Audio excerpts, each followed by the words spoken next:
very warm welcome back to the channel. Thank you very much for tuning in. If you're new here, make sure you do subscribe to this channel, like the video if you enjoy the content, and share it with a friend as well. Ranking video coming your way where I'll be ranking every atmosphere of every ground that I've been to in the 24-25 season. I only missed 3 away days. I missed Brentford because my best mate got married. I couldn't get to Man United and back because I worked the next day and couldn't turn it around because it was midweek. And the Aston Villa game, I couldn't get there due to the storm. I had a ticket and just couldn't get there. Was absolutely gutted not to get to Villa Park, but I did every other game. So we're going to go through and rank in no particular order that I've been to these grounds. We're going to go from legendary, class, average and shocking. And I'll tell you what, there's a few absolute shockers this season. And I'm going to be brutally honest in this video. I'm not holding back at all. I'm going to literally say it how it is. And there's going to be a few big surprises as well. And a few Saints fans may disagree with me on the clubs that I may give a better rating to than you think I should do. Right, we're going to start with one of the worst stadiums I've been to for atmosphere this season. It was one of the very last away days I did in the Premier League campaign. The Saints fans were brilliant on the day, but I went to West Ham United to the London Stadium. Dear me, the atmosphere there was reported to be really poor, and it was shocking. Have to say, I feel sorry for the West Ham fans. Beautiful stadium, lovely infrastructure, great to get to, but doesn't feel like a football ground. Everybody says it. It is without question the worst away day I've done in the 24-25 season. Absolutely shocking.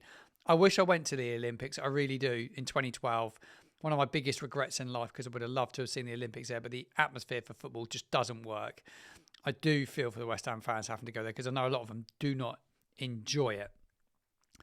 We're going to head across London now to the Emirates, one of my first away days of the season just gone, and the Emirates Stadium, a brilliant atmosphere there. One of my favourites actually of the season. It's right up there.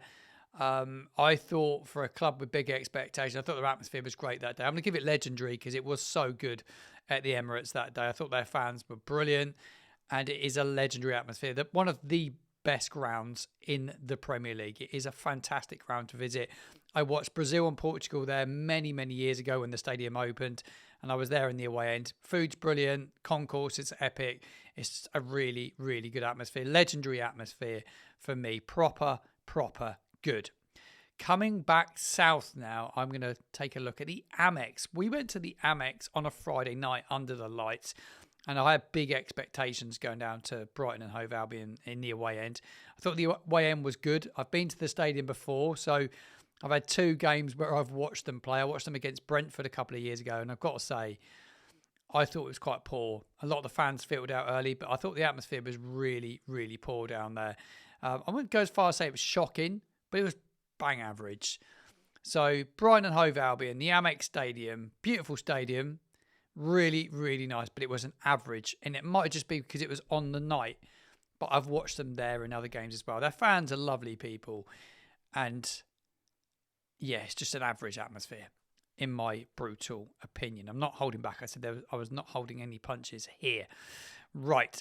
We are going to take a look now at Bournemouth. AFC Bournemouth. The New Forest derby, as they call it down here on the south coast. I don't see it as a derby, really. There's not a massive rivalry between us. And the Saints fans won't like me for the ranking that I'm about to give Bournemouth. And it was a Bournemouth fan doing this the other way around. They'll probably give Southampton shocking or average. They do not like Saints. But I have nothing against Bournemouth. And I've got to say, for the smallest stadium in the division, it was packed. And the atmosphere was brilliant. It was class. It was I can't say it was anything less. It wasn't average because it was really good.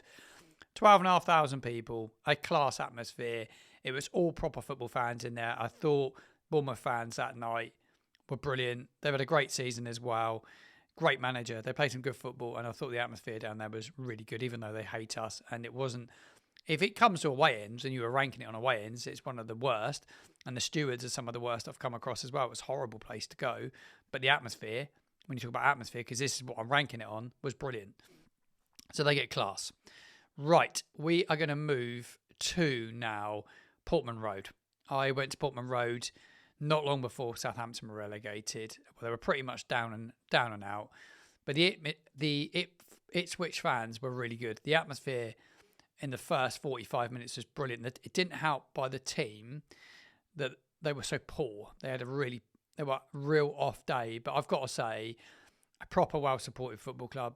Portman Road, Ipswich, was one of my favourite away days in the 24-25 season. Class atmosphere at Portman Road. Absolutely brilliant. Right, head into Manchester now. I'm going to do Man City now. I went to the Etihad Stadium and I was really, really disappointed with it. I thought the ground was beautiful, but the atmosphere was shocking. One of the worst atmospheres I've been to for a big stadium. I didn't expect it to be so bad, but it was really, really poor. It was a shocking atmosphere for me. So it was up there with West Ham. It was as bad as West Ham for atmosphere. And it's a huge stadium. Maybe it's because it was Southampton and we parked the bus. I don't know. It's probably rocking on the Champions League night. But I can only give it a rating on what I'd felt this season. I'm going to drop across Manchester and go to Old Trafford. I have got it in here. Though I didn't go, I went a season ago and watched Everton against Man United. And I've got to say, the atmosphere there was really, really poor as well. I didn't think it was very good. I thought it was average. I thought it was slightly better than City, not loads. So it gets average, but I didn't watch Saints there in the 24-25 season. But I want to give it a ranking because not that long ago I had been there. Right, got a lot of friends at Leicester City. I thought their atmosphere was very good, but a very similar stadium to Southampton. I thought on the day they were relegated and struggling. But you got to say, for a small club, they make a fair bit of noise. Is it class? It's a tough one to give it class, I've got to be honest. I thought it's hard to judge it because I've been there a couple of times now. I'm going to give it average. It's just an average atmosphere at a football stadium. Very similar, though, bowl-type stadiums. Heading back to London now and the Tottenham Hotspur Stadium. I've been there a couple of times. I've watched Spurs against Forest a couple of years ago, and I was there when Southampton were relegated in the Premier League campaign just gone. And I've got to be brutally honest, it's the best stadium in the league without any shadow of a doubt. If you're going to go into a ground that you've not been to and you haven't been there, it's well worth it. The food's epic. The stadium's awesome. It's a little bit far away from Seven Sisters tube station. It's a bit of a walk, but I've got to say the stadium's magnificent, but the atmosphere in it was so poor. It was really average. I've got to be honest, I can't hide it. I can't say it was class because it wasn't. So for me, that day, they'd had a tough season under Ange Postecoglou, who's been sacked at the time of recording this video, but it was really poor on the day. I don't know why. I watched them against Forest a few years before, and it still wasn't amazing. I've got to be honest. I have to be brutally honest. There's no point holding back. Across London to Crystal Palace now. Brilliant season for them. Congratulations on the FA Cup, Crystal Palace. Also, congratulations to Tottenham Hotspur on their European victory as well. But I've got to say, the Palace atmosphere was really, really good. It's up there for me. It was a really banging atmosphere there. I've got to say their fans are super, super passionate. Small, tight stadium. But the noise that comes out of that stadium, it's right up there, really. It was the away end's terrible. Let's be brutally honest about it. It's not a very good away end. But in terms of atmosphere, I've got to say Crystal Palace was legendary. It's class or legendary, but the day I went there, I thought the fans there were really, really good. Another stadium I went to, and I was surprised, and this is going to shock a lot of people. Worst away end in the league, or one of the worst, other than Palace, is Wolves. Beautiful stadium spread out along the pitch, but I thought the atmosphere there would be really poor, and actually it was class when I went there. The Wolves fans are fanatical, great people, by the way, really, really well followed club, and I've got to say, I thought it was a brilliant atmosphere up there. It wasn't quite as good as Palace when I went to Palace, but I've got to say Molineux was brilliant when I went there. What a great fan base they have. Right, we'll do an away day that wasn't so good. It was around the time it was misty and foggy for long periods of time, around December, Jan, February. You remember that time it was damp and horrible in the UK. It was around Christmas time, and I was, in terms of history and heritage, Fulham has it all. Craven Cottage is a ground I've always wanted to go to, but in terms of atmosphere, I was surprised at how poor it was. It was shocking. It was probably, I would say, in terms of bad atmosphere, I would have gone West Ham, Fulham, Man City in that order. So that's how I popped Fulham in there. It was a really poor atmosphere. Right, we're getting down to the nitty gritty of it now, because we have three 4 teams left. I said 3, but I'm going to leave the 2 Merseyside clubs till last. I'm going to go with Chelsea. We went there midweek. I've been there a lot of times now. And I've got to say, the atmosphere is always pretty decent at Chelsea. It was not average because I've been there a few times. It was better than the Spurs atmosphere when I went there. I think it's one of the best away ends in the Premier League. I think it's a really good. If you're in the upper tier in the Shed, it's brilliant. I do like going to Chelsea as an away day. I'm going to give it class because it is, without question, a good atmosphere there. And I expect it rocks on a European night there. You get a lot of tourists, like a lot of London clubs do, but it's still a decent atmosphere. Right. Another superb atmosphere that I've been to this season was at the City Ground, Nottingham Forest. We went there January, February time. It was rocking.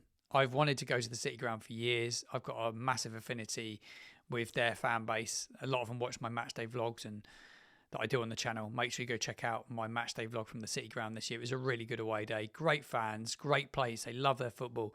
And the City Ground is a ground that I love going to. I cannot wait to go back. I want to go back next season and watch them in the Prem, even though Saints are not in it. But the City Ground, Nottingham Forest, it's class. It's legendary. It's one of the best. I would go as far as saying, in order-wise at the moment, it would be... I've not finished doing the legendaries, but the legendary atmosphere would go in that order at the moment. Forest, Arsenal, Palace. There's 2 more that are going to end up in legendary out of the final 3. I'm going to head to St James's Park. First game of the Premier League season for Saints. Absolutely magnificent. What a stadium St James's Park is. I love their football. What a city. The best city I've been to watch football in, without a shadow of a doubt. It edges everybody that's there at the moment for atmosphere. So it's going to be legendary. It's absolutely brilliant to go to. If you've not been, it's high in the sky. The away end's a million miles away. But the atmosphere inside St James's Park is brilliant. And it's just a great place to go. Their fans love football. And if you're going from Southampton or wherever you go, if you want a weekend away, just go and stay there because it's a really, really great city. One of the best nights out I've had in many of years. Right, we're down to Everton and Liverpool. The 2 Merseyside clubs. Like Brentford's not on the list. Like I said, the Brentford game I didn't get to, so I missed it. So I didn't get to go to the G-Tech this season. So unfortunately, Brentford does miss off. However, I went to Anfield for the first time in years. And the atmosphere, I was surprised. I thought it was going to be legendary, and it wasn't legendary. I've got to be totally honest. I thought it was really average. I thought the start of the game was good. I bet on a European night it's bouncing. I think Liverpool and Everton, the city of Liverpool, the 2 Everton fans and Liverpool fans, I found the atmosphere so different in contrast. So it's really hard to put Liverpool in class when there was such a gulf in difference between the atmospheres. But it was a good atmosphere at Anfield, but it wasn't as good as Goodison, in my opinion. I thought Goodison's atmosphere, as a lot of Everton fans that tune in, and I'm not just saying it, but I went there for the final game, but I know that Goodison rocks. I've heard so many stories, and the fans, wow, are just so passionate at both clubs. But for me, it can't be legendary at Anfield, so I'm going to give it's better than Spurs. So you can't put it in average because it was better than theirs. So I'm going to give it a class atmosphere, but it is borderline between class and average. I've got to be totally honest with you. Without a shadow of a doubt, the best atmosphere that I've been to, it was the last game of the season, last away game of the season for Saints, last ever men's first team game at Goodison Park. Goodison Park was freaking unbelievable. Their fans blew me away. Great club, great. Liverpool is just a great city. But Everton, wow. It was Goodison Park. That day will live with me for the rest of my life. So that is legendary. I've ranked every Premier League away game that I've been to. Obviously, I've thrown Man United in there because I went there a year ago. I've not been to Villa in a long time.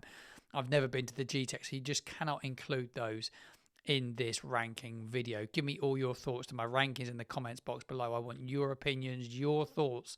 Where did you go this year that really surprised you?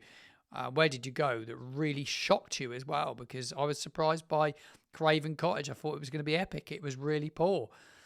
It's an honest ranking review. I'm an honest guy. I don't hold back. I just say it exactly how it is. I hope you've enjoyed the video. Please subscribe to the Football Martin channel. If you haven't done so already, please smash a like on the video. If you're enjoying my summer content here on the channel, we will keep it coming in the weeks ahead. Thanks for tuning in. I'll see you in another video very, very soon.